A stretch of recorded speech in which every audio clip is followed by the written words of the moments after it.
Con el nombre El sueño inconcluso de la Constitución, la Rectoría cursó una invitación muy importante al doctor Juan Carlos Henao Pérez, presidente de la Corte Constitucional, así como al doctor Carlos Gaviria Díaz, ex magistrado de la Corte Constitucional, para que asistieran a esta convocatoria que hace la universidad y, como lo planteamos en nuestra invitación, poder establecer una mirada, digamos, actual y a la vez retrospectiva de lo que significó hace 20 años para el país asistir al nacimiento de la norma de toda norma, la Constitución Política de Colombia.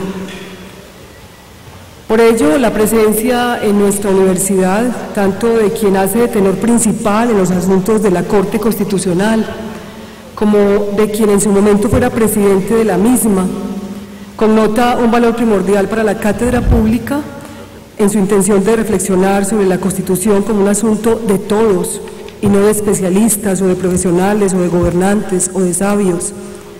Cómo soslayar el interés por conocerla, por interpretarla, por cambiarla o mantenerla, por defenderla o criticarla.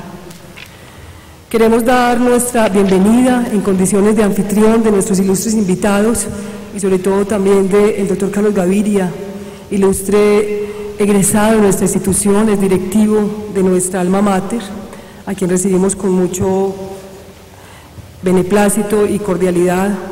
Antes de dar comienzo a este diálogo, a este espacio que se inaugura también hoy desde este Teatro Camilo Torres en la Cátedra Pública, en su dinámica, digamos, ininterrumpida de hace 10 años de constituir en este teatro un espacio para el debate abierto y plural de las ideas, de los argumentos.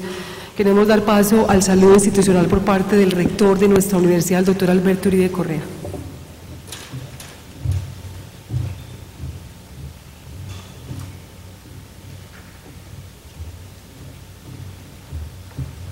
Bueno, muy buenos días para todos, un saludo muy especial para nuestros invitados, con un agradecimiento desde ya por su generosa disposición para acompañarnos en esta mañana, en este nuestro Teatro Camilo Torres Restrepo, para el señor presidente de la Corte Constitucional y para nuestro ilustre egresado, el doctor Carlos Gaviria Díaz.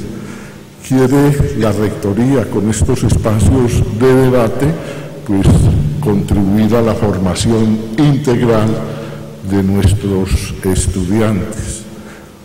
Estamos en el marco del cumplimiento de los 20 años de la Constitución Política de Colombia, la que rige esos principios ciudadanos, y desde tiempo atrás, durante todo el año, hemos estado convocando a distintos expertos, a constitucionalistas o a miembros de la Asamblea Constituyente para que nos ilustren sobre la Carta Magna de los colombianos. Muchísimas gracias.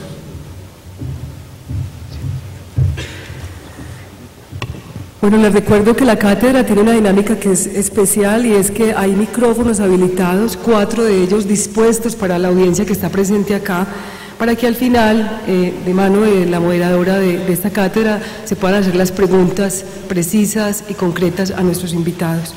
Doy paso entonces a la profesora Bernardita para dar comienzo a este diálogo, a esta cátedra pública de la Rectoría, un espacio abierto a la pluralidad del pensamiento. Bienvenidos todos y de nuevo mil gracias a nuestros invitados.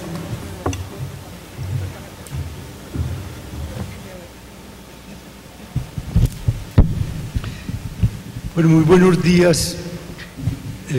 Muchas gracias a la Universidad de Antioquia por esta invitación, que fue una invitación muy esperada por mí, por una razón. Yo soy egresado de esta universidad, quiero mucho mi universidad, y para mí era un tanto extraño que, siendo yo egresado de esta universidad, era casi la única universidad que no me había invitado a reflexionar un poco sobre los 20 años de la Constitución.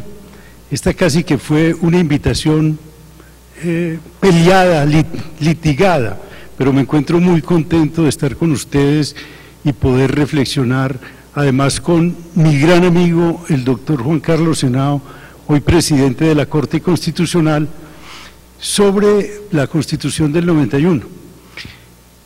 Muchas personas son importantes por el cargo que ocupan, y entonces el doctor Juan Carlos Henao en este momento es el presidente de la Corte Constitucional, pero eso es pasajero, efímero. El doctor Juan Carlos Henao es uno de los juristas más importantes que tiene este país y por tanto, independientemente de cuál es el rol que hoy cumple, una reflexión del doctor Juan Carlos Henao sobre este tema es valiosísima. Para los que no lo conozcan, desde mi perspectiva, el doctor Juan Carlos Henao es un experto en derecho público y tal vez nadie compite con él en sus conocimientos en materia de responsabilidad del Estado. De modo que no es simplemente por ser presidente de la Corte que el doctor Juan Carlos Henao está aquí, sino que lo respalda un bagaje académico extraordinario. Como hay muchas coincidencias entre el doctor Juan Carlos y yo, ambos tenemos un espíritu bastante libertario, bastante abierto, vamos a iniciar un diálogo que puede desde luego derivar en debates cordiales, pero creo que son más los acuerdos que los desacuerdos que nosotros tenemos. Como me han pedido que proponga algunos temas de conversación, yo voy a hacer una introducción en este sentido. Clarísimo, claro. No, es que qué pena pues la introducción aquí al maestro, profesor y amigo, pero solo pues para que ya después empecemos de verdad, ¿cierto? Los temas de Bernardita que después usted irá modulando, pero lo primero pues quiero decir, para mí también es un placer estar aquí, primero porque es una universidad pública y eso lo reivindico mucho, me hace importante estar acá pues en este auditorio. Lo segundo es por el gran respeto que le tengo al profesor Carlos Gaviria y la amistad que nos une, porque podemos decir que tenemos una amistad de hace muchos años, pero sobre todo el respeto intelectual. Yo creo que no hay necesidad de presentarlo, pero me honra estar junto con él en esta mesa y en este sitio. En efecto, nosotros finalmente lo que estamos haciendo es que seguimos cuidando la tienda de nuestros predecesores, donde estuvo el doctor Carlos Gaviria marcando mucha pauta jurisprudencial, con una jurisprudencia en efecto muy libertaria. De pronto tendremos oportunidad de tocar eso. Pero yo quería, antes de empezar el tema, era hacerles la siguiente invitación. El 10, 11 y 12 de octubre se celebra el 7º encuentro de la jurisdicción constitucional. Eso va a ser en la ciudad de Bogotá, y el lugar físico va a ser el auditorio principal de la Universidad Externado de Colombia. Pero ¿por qué les quiero hablar de esto? Porque créanme si les digo que quizá va a ser el Congreso de Derecho más importante que se ha hecho por la gente que viene. Les voy a montar en un segundito y voy rápido, pero imaginen ustedes la primera sesión inaugural que va a ser sobre la justificación de una jurisdicción constitucional, tan sencillo como ¿por qué y para qué una jurisdicción constitucional? Y van a ser ni más ni menos que Robert Alexy, ¿sí? El profesor Robert Alexy, John Elster, ¿sí? Y Rubio Llorente de España, con Rodolfo Arango como panelista. O sea, tenemos 6 módulos en donde van a ser pura teoría del derecho, algo de filosofía del derecho, teoría interpretativa, donde caben, digamos, todas las personas que estén interesadas. Se va a trabajar el tema del derecho comparado y los DESC, pero mire ya lo que les he dicho, Alexis y Elster, o sea, después de eso, la pared, como se dice, ¿sí? Es decir, son personajes de talla absolutamente mundial, casi al nivel de Jürgen Habermas, es decir, es Robert Alexy y Elster, pero después vienen Vicky Jackson y Mark Tushnet, que son los profesores actualmente de Harvard University en Derecho Constitucional, sobre el tema de los DESC, y va a ser Elena Albiar que va a ser panelista. Posteriormente viene Manuel Aragón, magistrado del Tribunal Constitucional Español, con Paulo Comanducci, quizá el constitucionalista más importante italiano en el día de hoy, y Pascual Sala, el presidente del Tribunal Constitucional Español, sobre el tema de interpretación constitucional. Diego López va a ser el panelista. Después viene otra sesión sobre la tensión entre las Cortes Constitucionales y los otros poderes del Estado, donde va a estar Lawrence Sayer, que es ha escrito mucho sobre ese tema y es el decano de la Facultad de Derecho de la Universidad de Texas, con Dominique Rousseau, francés, que es quizá también hoy por ejemplo, el director de la revista de Derecho Público francesa, y ahí va a estar Néstor Osuna como panelista. Ya voy terminando. El último día sobre reforma constitucional, límites de la reforma constitucional. Viene un profesor de Nueva Zelanda que le seguimos la pista, que es el que más ha escrito sobre ese tema últimamente, que se llama Joel Colón Ríos, y va a alternar con Carlos Bernal, donde va a estar Rodrigo Primi como panelista. Y el último es el rol de las Cortes en los países en conflicto, donde va a estar Paulo de Grave, director de ICTJ en Nueva York, junto con Sergio García, expresidente de la Corte Interamericana, y va a ser panelista Manuel José Cepeda. Entonces, esto, perdóneme, señor rector y estimado, pero era hacerle publicidad a este Congreso. Vuelvo a decirles, con el listado de gente y con los temas, creo que no ha habido un Congreso de tanto nivel académico. Entonces, ¿qué pasó? Nosotros abrimos esa vaina y y empezaron a llegar inscripciones, y de un momento a otro tenemos casi 7.000 inscripciones. Entonces, cuando nos llega esta acogida, bueno, ¿qué hacemos? Si es que no hay ninguna parte, pues a menos que alquilemos el estadio, pues que no tendría sentido. Entonces, ¿qué hicimos? Diseñamos una cuestión técnica en donde va a haber puntos de transmisión en directo a todo el país. Medellín, por ejemplo, ya nos han pedido ICESI, Universidad de Medellín, varios puntos, y a mí me encantaría, señor rector, si la universidad aquí de Antioquia pudiera ser en este auditorio o en otro, porque se va a transmitir en directo, además con el compromiso de dar certificado de asistencia, que eso sirve, casi para nada, pero sirve, para alguito sirve, sí, o sea, para el juez, para el funcionario, para el estudiante, ya mire, por lo menos estuve en este curso. Vamos a hacer certificado de asistencia a quienes vengan al 70% de las conferencias. Entonces, quería, reiterando mi emoción de estar en este sitio, me siento como en casa, realmente sí, de estar al lado de mi amigo Carlos Gaviria y de la profesora Pérez, sí, reiterarles de la importancia de este Congreso. Se pueden inscribir en la página web de la Corte, que es www.corteconstitucional.gov.co. El gov es de government, ¿no? O sea, ahí se nota la influencia gringa, no de gobierno, entonces con B chiquita, gov.co. Bueno, gracias. Segundo. Bueno, muy buenos días a todas y todos. Al señor rector, muchas gracias por brindar este espacio tan importante desde la rectoría que se llama Cátedra Abierta. Me habían encomendado la misión de presentar a nuestros ilustres invitados, pero realmente ellos no requieren ninguna presentación especial. Tal como lo dijo el profesor Gaviria, la magistratura para el doctor Juan Carlos Henao no lo hace más, al contrario, le podríamos quitar su investidura, y tiene un valor para el derecho constitucional muy importante.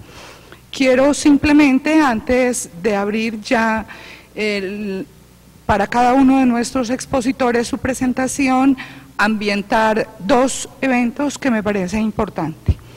El profesor Carlos Gaviria fue profesor por décadas en nuestra Escuela de Derecho, en esta alma mater.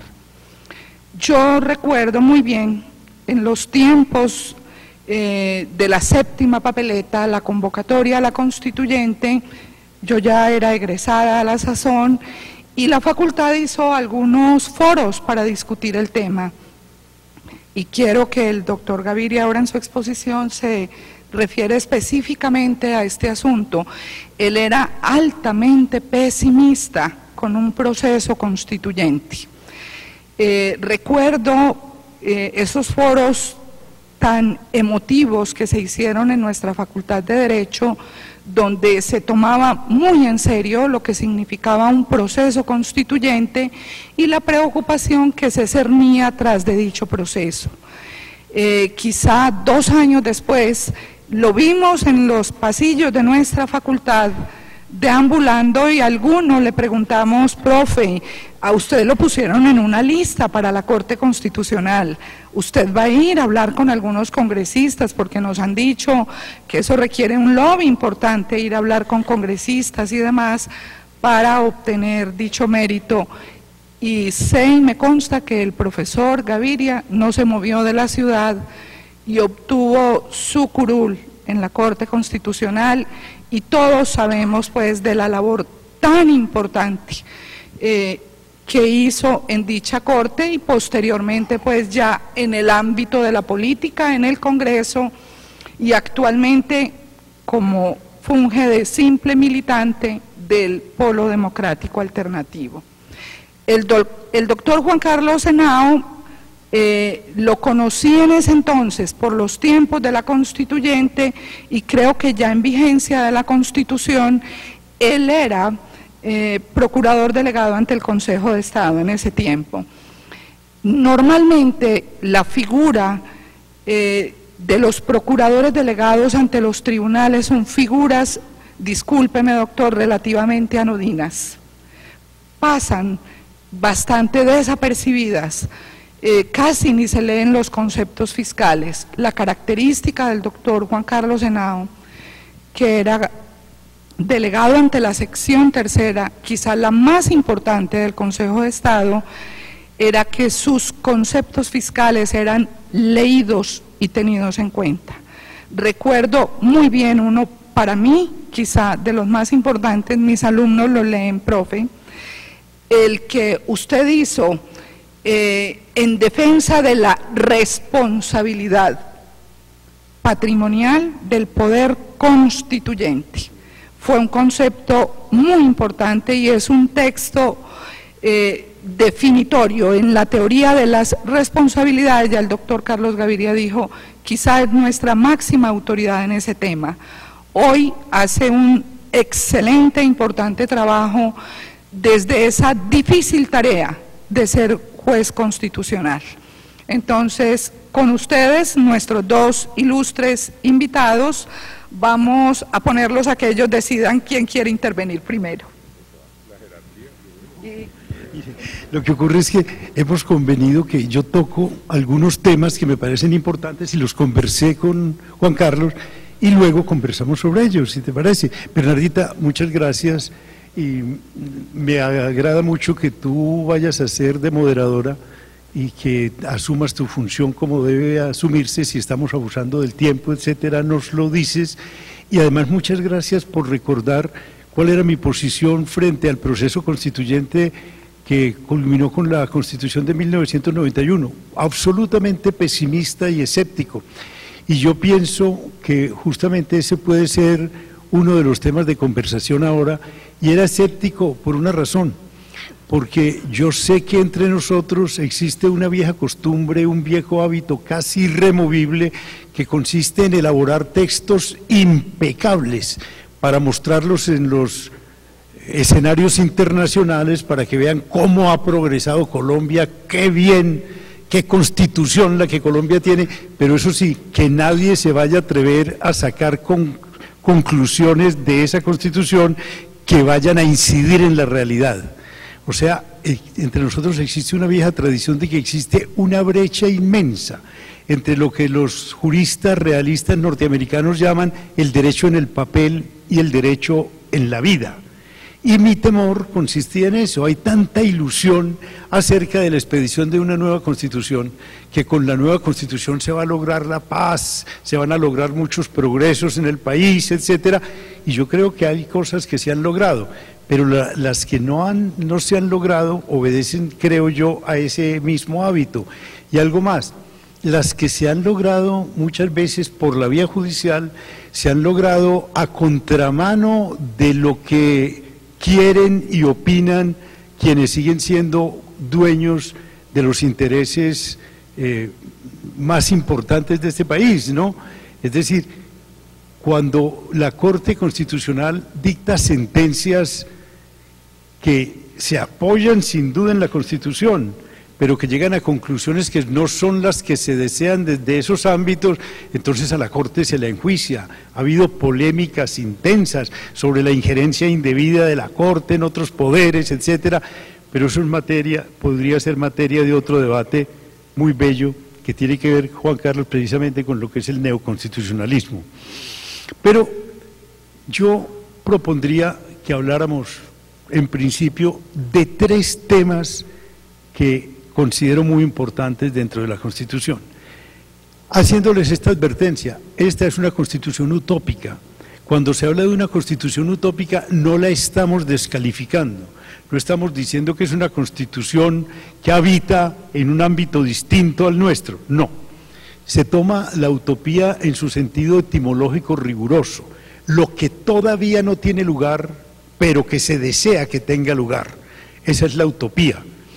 Y yo les iba a empezar justamente esta exposición diciéndoles que yo descreo desde hace mucho tiempo de las utopías totales, de las utopías comprensivas, eso de cambiar la condición humana y llegar a la sociedad sin clases, donde no hay conflictos. Yo descreo de eso. Esas sí me parecen más que utopías quimeras, pero en lo que sí creo es en utopías parciales. Yo recomiendo mucho la lectura del último libro, creo que es el último, de Amartya Sen, que se llama La idea de la justicia, donde Amartya Sen dice: me gustan mucho, me parecen admirables las construcciones de John Rawls sobre la sociedad democrática por excelencia, etc. Pero esas son construcciones mentales que valen como tales, pero nada más. En cambio, un ejercicio mucho más provechoso es hacer una especie de inventario de las carencias de una sociedad, de las injusticias de una sociedad, de las precariedades de una sociedad, y hacernos esta pregunta: ¿esas precariedades son superables? ¿Esas injusticias son superables? Y generalmente a la conclusión a la que uno llega es que son superables y que otras sociedades las han superado. Y por tanto, que si el empeño fuera superar esas carencias, tendríamos una sociedad, no la sociedad ideal con que mucha gente ha soñado, pero una sociedad mejor que la nuestra. Y a una sociedad mejor que la que tenemos ha apuntado la Constitución de 1991, y solo parcialmente se ha logrado que muchos de sus metas, que muchos de sus propósitos se materialicen.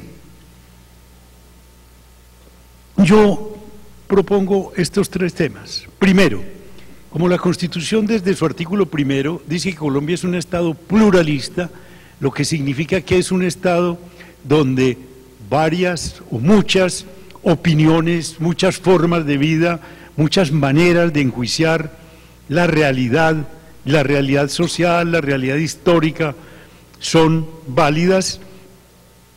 Es un Estado no confesional, y por tanto que no está al servicio de ninguna creencia ni de ninguna moral específica. Y entonces los debates que esta Constitución suscita deben llevarse a cabo con lo que autores como John Rawls llaman precisamente la razón pública, es decir, argumentos que puedan persuadir a cualquier persona, o que al menos cualquier persona sepa por qué no los comparte. A la razón pública se opone la razón privada, que son las creencias. Temas como el aborto y la eutanasia se siguen discutiendo aquí con argumentos de razón privada. Yo creo en Dios, creo que Dios hizo la vida, que Dios es el único que puede quitarla, etcétera. Y entonces, quienes no comparten esa visión no tienen nada que decir y el discurso se acabó. La razón pública sería esta: ¿estamos de acuerdo con que la vida debe ser respetada? Sí, estamos de acuerdo, creo. Bueno, siempre, y alguien diría siempre, yo diría, bueno, pero existen instituciones como la legítima defensa y el estado de necesidad, bajo las cuales la vida del otro no merece todo el respeto que merece en ocasiones normales. Y por tanto es posible buscar otras situaciones similares en las cuales acordemos que la vida no merece el respeto que en otras ocasiones merece. Y entonces entraríamos en el plano de temas como el aborto y como el de la eutanasia. Eso me parece muy importante. Que los debates tengan lugar con argumentos de razón pública, donde puedan participar creyentes y no creyentes, católicos y no católicos, agnósticos, ateos, porque un tema como ese, si la vida debe ser respetada o no, le toca a todo el mundo, ¿cierto? Me gusta además otro tema que en la Constitución se introdujo y que es nuevo en nuestro constitucionalismo, que es el tema de los derechos económicos, sociales y culturales, que eran desconocidos dentro de nuestra tradición constitucional. Y entonces temas como eso, ¿existe realmente un derecho a la educación? ¿Existe realmente un derecho, y un derecho como lo trata nuestro amigo común Rodolfo Arango, un derecho fundamental a la salud, un derecho fundamental a la educación y por tanto, si son derechos exigibles, un derecho a la vivienda digna, un derecho a la alimentación digna? Esos son temas completamente nuevos dentro de nuestro constitucionalismo y que han dado lugar a debates sumamente importantes. Y el tercero, que me parece también de gran trascendencia, es el tema de la autonomía de las jurisdicciones indígenas, el tema de constituir a los indígenas en ciudadanos de primera. Yo, siendo magistrado de la Corte, redacté una sentencia que parecería absolutamente anacrónica, mediante la cual una ley de 1890, dictada bajo la Constitución de 1886, se refería a los indígenas como los salvajes que vayan reduciéndose a la civilización, serán educados bajo el dogma y la moral católicos, etcétera. Y cuando la Constitución actual, en su artículo 70, consagra el derecho a la cultura y dice que las distintas culturas que coexisten en el país deben ser tratadas en un plano de igualdad. Y por tanto se trata a los indígenas no como salvajes que vayan reduciéndose a la civilización, sino como portadores de culturas diferentes que son tan respetables como la cultura occidental de los que la mayoría de los colombianos somos tributarios. Me parece, Juan Carlos, que uno de los efectos positivos que ha producido la Constitución del 91 son las controversias, los debates, las polémicas que ella ha suscitado. Voy a citarles una. Yo fui ponente de la sentencia que despenalizó el consumo de la dosis personal de droga. Y eso trajo una reacción tan violenta que el entonces presidente de la República, César Gaviria, anunció que iba a convocar un referendo con el objeto de que esa sentencia quedara sin piso. Muy bien, hubo un debate grande. Y en este momento ustedes saben que el doctor César Gaviria anda en asocio del expresidente Cardoso y el expresidente Zedillo, Cardoso del Brasil y Zedillo de México, pidiéndole a la comunidad internacional que despenalicen el consumo de la marihuana. Esos son efectos que producen los debates. ¿Por qué? Porque generalmente cuando se trata de temas como esos, como el consumo de droga, como la eutanasia, como el aborto, como si son o no derechos, los derechos económicos, sociales y culturales, entonces la gente que reacciona en contra de decisiones que avalan ese tipo de pronunciamientos, reaccionan es con base en prejuicios, con argumentos meramente emocionales, pero cuando advierten que del otro lado hay argumentos de peso, tienen que empezar también a armarse de buenos argumentos para entrar en el debate. Y muchas veces entonces, cuando uno asume responsablemente una controversia de esa naturaleza, no tiene inconveniente en adoptar el punto de vista del contradictor si es que piensa que el contradictor está aduciendo buenas razones. En estos campos, en el campo del derecho, en el campo de la moral, en el campo de la ética, no puede decirse es que yo tengo la razón. En esos campos no hay verdades, al menos desde la manera que yo tengo de enjuiciar ese tipo de problemas. Lo único que uno puede decir es yo tengo buenas razones para sostener este punto de vista, pero estoy abierto a escuchar las buenas razones que el otro tenga. Y por tanto, esos debates me parece que son altamente benéficos. Y creo que en esos tres temas, el Estado como un Estado no confesional que invita a que estas controversias tengan lugar mediante argumentos de razón pública y no argumentos de razón privada. En segundo lugar, la vigencia de los derechos económicos, sociales y culturales que serían absolutamente exóticos dentro de una democracia liberal como la que triunfa en la Revolución Francesa en 1789, y finalmente la incorporación del pluriculturalismo, de la cual se desprende la autonomía de las autoridades de los pueblos indígenas para administrar justicia en función de los usos y costumbres de los indígenas y no con base en los códigos que hacen parte del derecho hegemónico. De modo que esos temas me parecería, si ustedes introducen otros también bienvenidos, pero como los puntos de discusión que la Constitución propone son infinitos, tenemos que hacer una elección y creo que esos tres serían pertinentes. ¿Estás de acuerdo, Juan Carlos? Bueno, pues, no sé si... Sí, no, usted.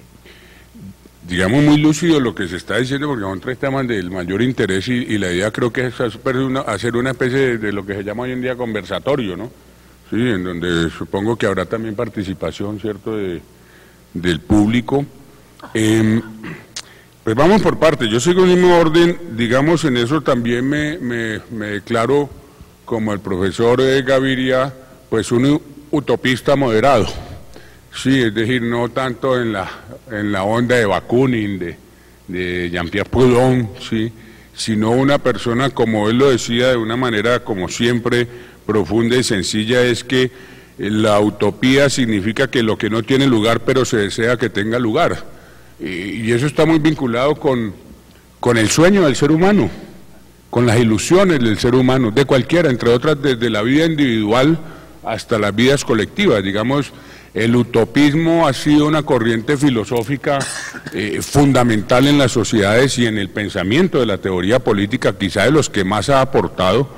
No sé, recuerdo, Carlos, por ejemplo, Carlos Marx tuvo la mala suerte de que una hija se le encarretó con un Paul Lafarguette que era anarquista, yo no sé si tú sabes, que murió en Cuba, y que a mí me llamó siempre la atención de leer unas cartas de Marx a su hija diciéndole, por favor, quítate de ese anarquista, ¿no? Porque Carlos Marx, pero lo que quiero decir es, digamos, el anarquismo ha sido, el utopismo, que está muy ligado al anarquismo, ha sido una corriente filosófica de pensamiento muy importante, jala mucho, pero cuando uno mira la función del derecho, porque esto es la función de una constitución, pues vamos al sentido común, del dicho al hecho hay mucho trecho, ¿sí?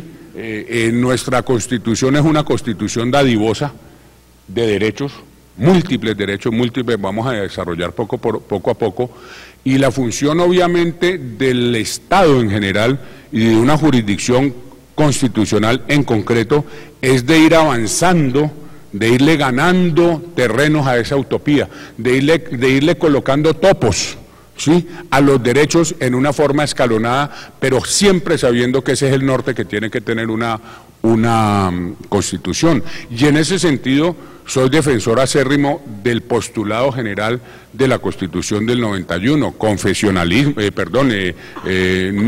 Estado no confesional, Estado social de derecho, con todas las implicaciones que tiene, pluriculturalismo, pluralismo, Estado incluyente, democracia real, justicia real. Ese es el norte de la sociedad colombiana. Y eso es lo que hace una Constitución, fijar nortes, faros, ¿sí? No es que uno diga, es que no hay pobreza. Claro que hay pobreza, por favor. Siguen habiendo masacres, siguen habiendo lo que queramos, pero el pensamiento constitucional, por definición, tiene que ser optimista, ¿sí? El pensamiento constitucional, y es decir, yo creo, profesora Pérez, que para uno dictar clase de derecho, pues tiene que ser optimista, porque es que si no apague y vámonos, es decir, si uno ve lo que produce la realidad y lo que produce el discurso jurídico, que en Colombia está muy disasociado, no está asociado, es uno de los grandes problemas que tiene el efecto real de la jurisprudencia, es uno de los temas de investigación, pero yo sí creo que el optimismo tiene que marcar la lectura del derecho constitucional. No se trata, obviamente, recuerdo una frase, se me viene a la mente ahora, de Milán Kundera, que decía en este libro, La insoutenable légèreté de l'être, la levedad del ser, sí, donde decía, el optimismo hiede a idiotez, ¿sí? Que uno dice, caramba, cuando uno es optimista y le salen con esa frase, uno dice, no, pues es que optimista cuento de qué, mire la naturaleza humana, ¿sí? Mire las desigualdades, mire el egoísmo del ser humano. Es decir, no sea idiota, en palabras de Kundera, ¿sí? En palabras de Kundera, el optimismo hiede a idiotez. Yo no creo, porque creo que una primera postura de una jurisdicción constitucional, de los juristas, ¿sí? De los sociólogos, de los politólogos, tiene que ser de respetar ese norte en términos generales. Ahora, sobre los temas particulares, pues claro, son relevantes.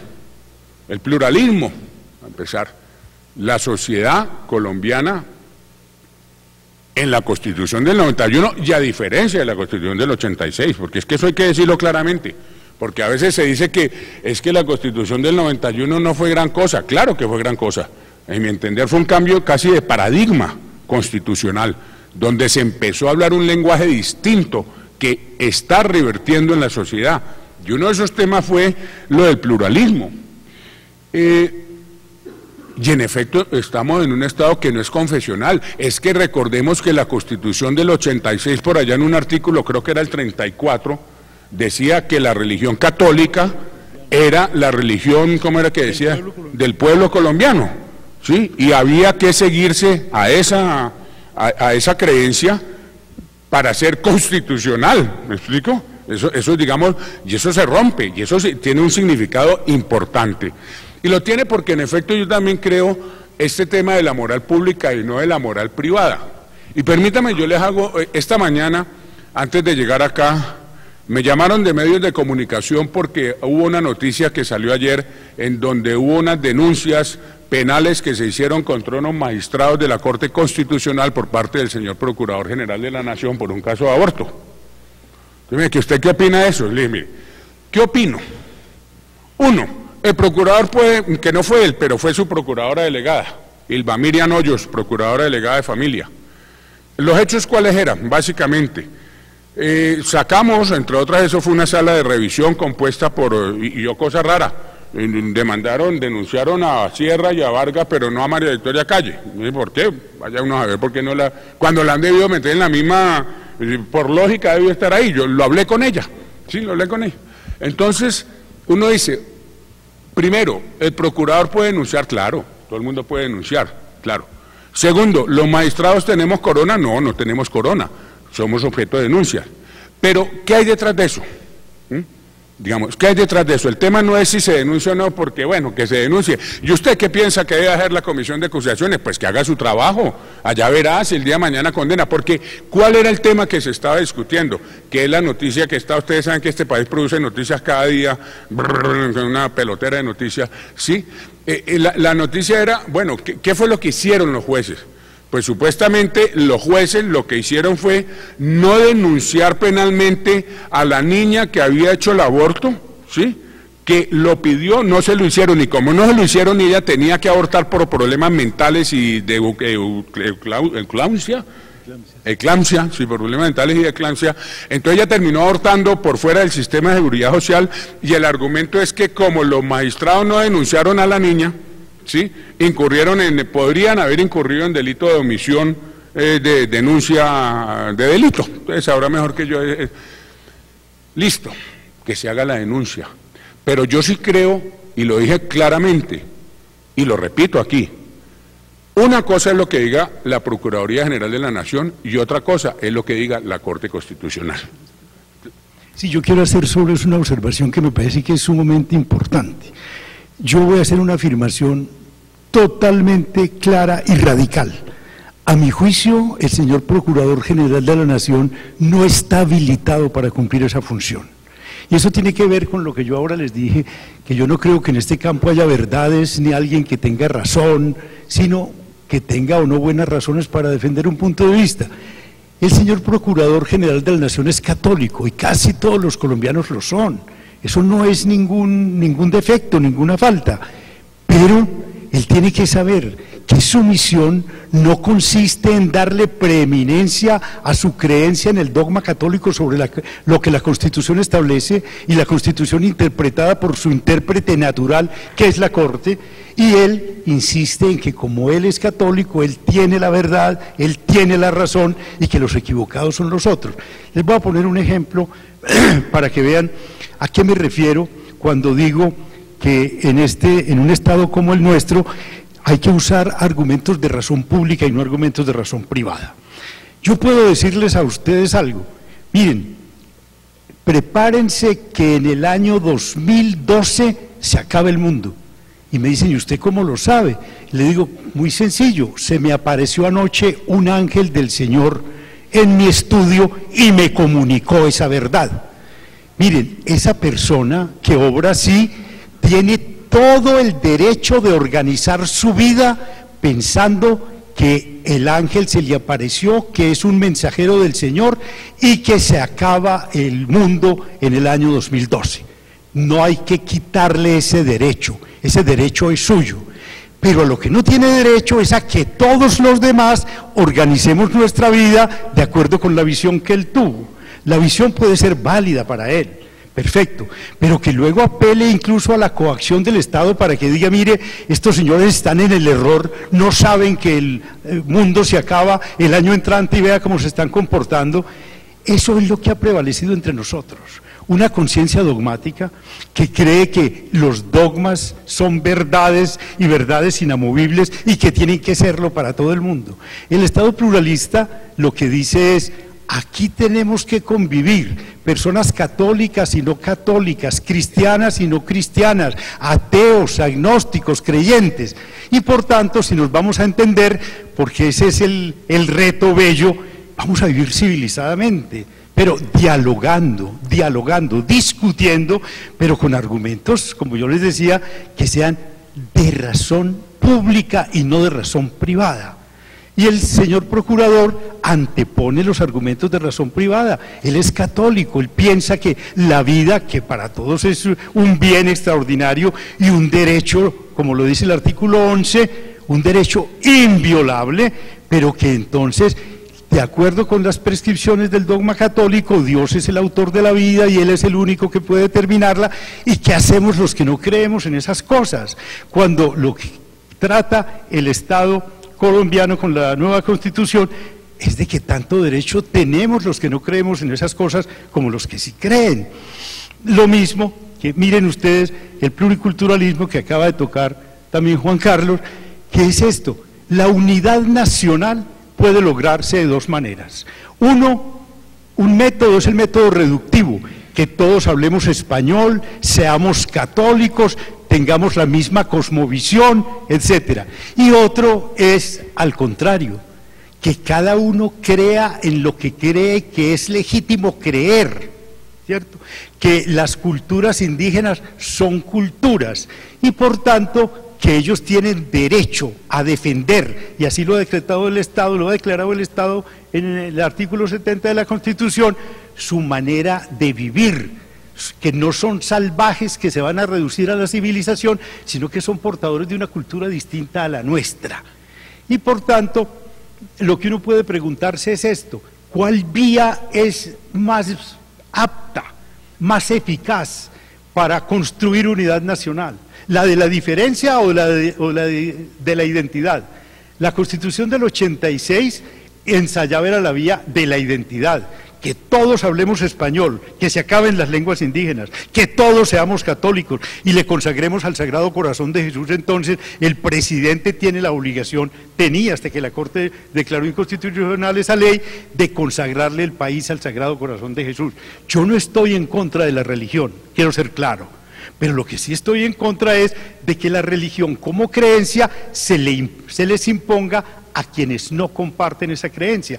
Y para concluir, yo pienso, eso puede ser una hipótesis cerrada mía, que la manera de que una persona o una comunidad se sienta bien es cuando le reconocen su autonomía, y por tanto que la unidad nacional se mantiene mucho mejor cuando las comunidades indígenas les dicen: ustedes mantengan su creencia, mantengan su cultura, incluso administren justicia no con base en el derecho hegemónico, sino con base en las costumbres y los usos de ustedes.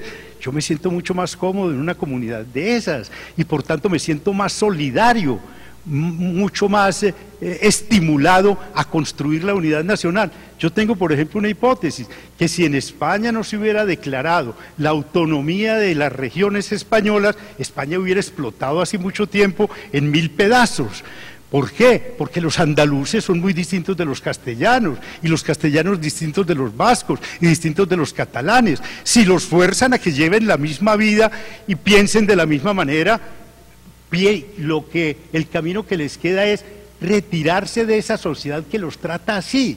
La unidad nacional se construye de una manera no solo más amable, sino más eficaz, cuando a mí como persona me reconocen mi autonomía, y a las comunidades que son portadoras de su propia cultura les reconocen su autonomía.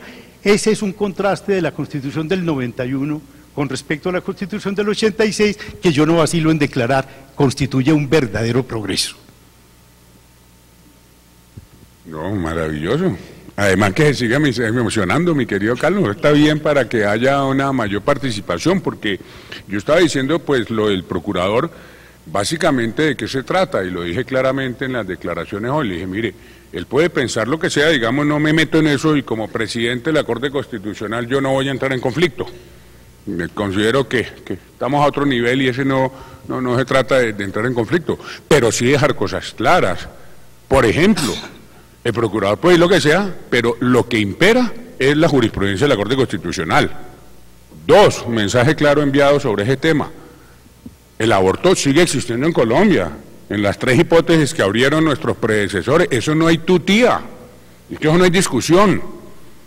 Entonces, porque se empiezan a generar unas discusiones para tratar de legitimizar posiciones jurisprudenciales, y eso está claro. En esas 3 hipótesis hay derecho al aborto, entonces que lo sepan las mujeres. Bueno, y los hombres también, pero sobre todo las mujeres, ¿cierto? Sí, que lo sepan. ¿Por qué que lo sepan? Porque se pueden buscar formas de aminorar la efectividad del discurso jurisprudencial, y en eso, ahí sí, saco pecho como presidente de la Corte Constitucional a decir: no, momentico. La Corte Constitucional piensa esto, y creo que tiene la legitimidad suficiente para pensarlo. Es que además, Juan Carlos, la información en una sociedad como la nuestra, el derecho a tener información es el fundamento para que otros derechos se puedan ejercer. Si a mí no me informan, yo no sé sobre qué voy a decidir y cuál es el derecho que puedo ejercer. En cambio, el derecho a la información, por ejemplo, en el caso del aborto es fundamental. Que la mujer sepa cuáles son las condiciones bajo las cuales tiene el derecho, que eso le causa escozor al procurador. Dice: no es que tiene derecho, sino que a pesar de que comete un crimen se le va a perdonar la pena. No, es que tiene derecho a interrumpir el proceso de gestación. Que es la jurisprudencia que ustedes crearon y que nosotros simplemente vía tutela estamos aplicando. Sí, pero entonces, digamos, ¿qué hay en el trasfondo? Estábamos hablando de pluralismo, ¿sí? Pluralismo supone Estado no confesional, supone respetar las morales privadas, ¿cierto?, pero no buscarlas ser de identidades nacionales, lo que decía ahorita con toda la lucidez el profesor Gaviria. Y yo le quiero llevar solamente 2 ejemplos recientes, ¿sí?, sobre ese tema de la inclusión. Por ejemplo, miren, ese caso que tanta crítica ha recibido la Corte Constitucional, el de poder montar mascotas y animales en los buses de servicio público. Si ustedes ven cuál es el trasfondo de la decisión de la Corte Constitucional, es un discurso de inclusión, porque claro, es que en términos mayoritarios, digamos, las mascotas, los que tienen mascotas, no sé, serán el 10% de la población, el 20% si acaso, que tienen un perro, un gato, el 80% no, entonces no. ¿Cómo hago? Así me preguntaban en la prensa, pero es que si yo voy para una entrevista de trabajo con mi vestido todo elegante y me toca un perro al lado y se me llena de pelos el vestido, ¿qué hago? Pues lo primero que uno dice, pues córrese un poquito, para que no se le peguen los pelos. Pero ojo, ¿qué es lo que hay detrás de eso? Es un discurso de inclusión, un discurso de tolerancia, un discurso de aceptación de lo otro, y un discurso que es el de realmente de fondo. Estamos frente a una democracia constitucional o una democracia de mayorías. ¿Cuál es el tema? Y ese es el tema que plantea el neoconstitucionalismo. Sí, sobre todo eso, que es que aquí se piensa que en la democracia el principio de mayoría lo resuelve todo, y en la democracia constitucional no. Porque justamente en la democracia constitucional proteger el derecho de las minorías hace parte del interés común. Y no lo del interés común, sino que es lo que define la esencia de una Corte Constitucional. Es decir, una de las funciones de unas Cortes Constitucionales, y eso es de derecho comparado a nivel mundial, es precisamente la defensa de las minorías. Y es que en eso habría, pero el profesor Gaviria tendrá y la profesora Pérez muchos más elementos que yo sobre eso, pero ¿de dónde nace ese constitucionalismo? De la atrocidad nazi.